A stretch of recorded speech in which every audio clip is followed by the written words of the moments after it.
Laura Alejandra González, soy estudiante de la Universidad de AN de la carrera de Psicología.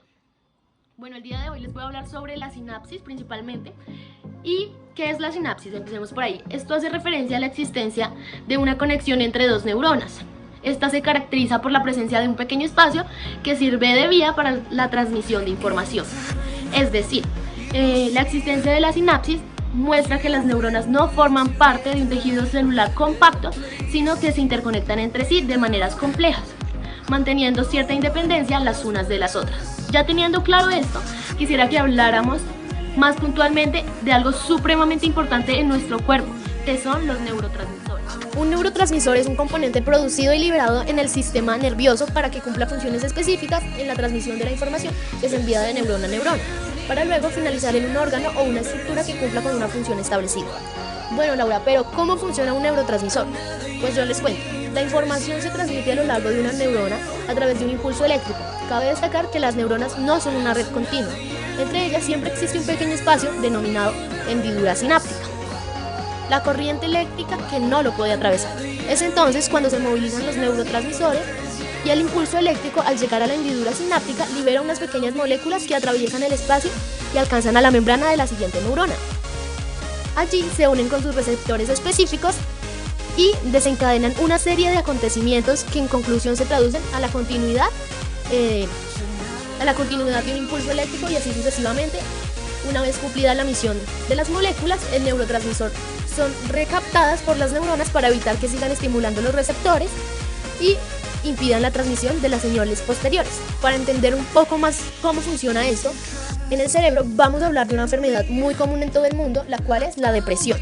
La depresión es una de las afecciones de salud mental más comunes que afecta aproximadamente a 280 millones de personas en todo el mundo.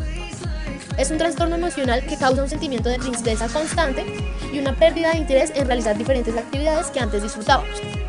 También es denominada un trastorno depresivo mayor o depresión clínica. Afecta los sentimientos, los pensamientos y el comportamiento de una persona. Sí, señores. Puede causar una variedad de problemas físicos, emocionales, y es posible que tengas dificultades para realizar las actividades cotidianas que a veces sentías que disfrutabas, y que no vale la pena vivir. Bueno, pero ¿qué está pasando realmente en nuestro cerebro a nivel neurológico o químico? Según investigaciones, este trastorno se debe al desequilibrio de 3 neurotransmisores o 3 monoaminasa, que son la serotonina, la noradrenalina y la dopamina. Cabe destacar que estos no son los únicos neurotransmisores responsables de la depresión. Sin embargo, el día de hoy hablaremos de estos 3 puntualmente. Empecemos por la serotonina. ¿Cómo funciona? La serotonina se sintetiza en las neuronas del sistema nervioso central y en las células encerocromafines del intestino.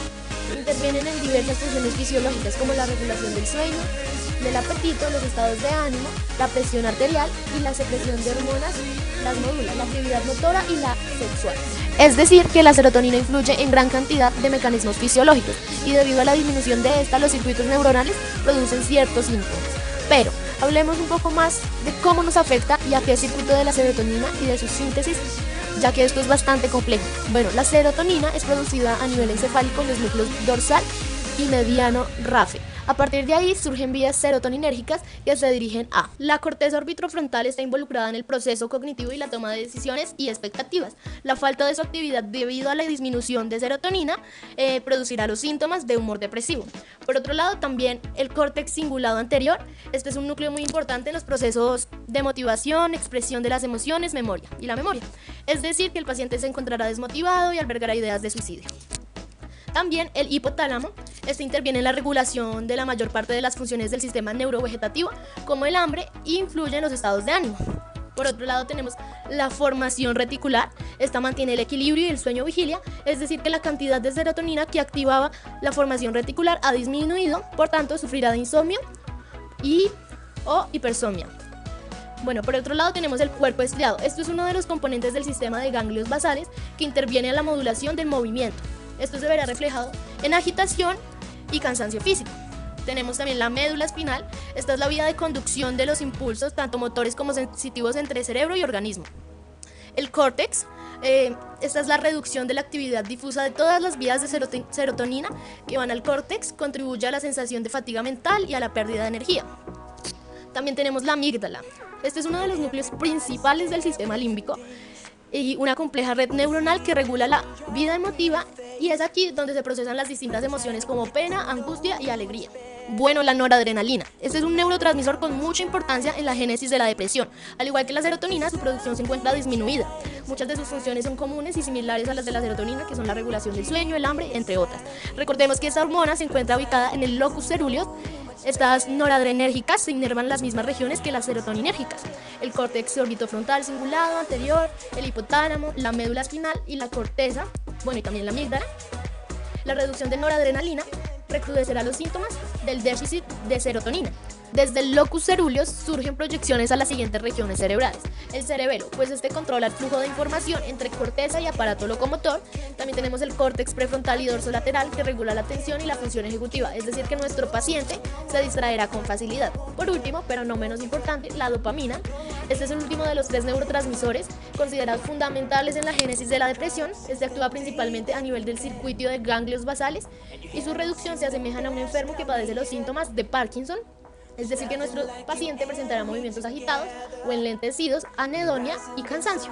Por último, les quiero mostrar cómo se ve un cerebro con depresión en comparación a uno normal. En esta imagen logramos observar la atrofia o pérdida de funcionalidad de los núcleos cerebrales afectados por la depresión. Son más evidentes en el hipocampo, la corteza orbitofrontal, y por el otro lado vemos el cerebro sano, que la actividad es normal, se presenta por el color rojo o naranja, es casi uniforme en toda la corteza, en comparación al cerebro con depresión, ya que apreciamos color azul en varias zonas. Los farmacodepresivos pueden revertir esta situación rigiendo el equilibrio entre neurotransmisores y la actividad normal de los núcleos encefálicos.